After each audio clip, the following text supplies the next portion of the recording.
I built a button that texts my girlfriend.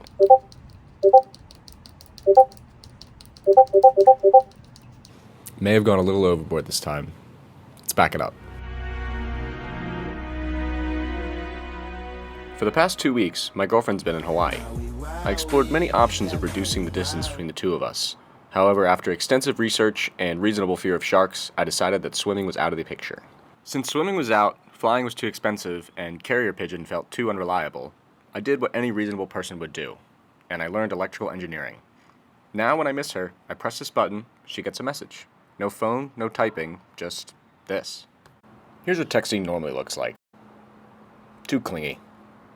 We're without context. What? Alright, now I'm spiraling. And then I just stare at the blinking cursor. Or I can just press this button. Same message, no overthinking. But how does this button work? The hardware for this is the exact same as the last video, with just a button connected to GPIO pin 14. The code looks extremely complicated, but I promise it's not. It's really only doing 3 jobs. Step 1 is connect to the Wi-Fi, step 2 is wait for the button press, and then step 3 is send the message to Discord. That's it.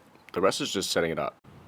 If you want to build your own button, whether it's for your long-distance friend or your mom or even yourself, the code is all on GitHub for free.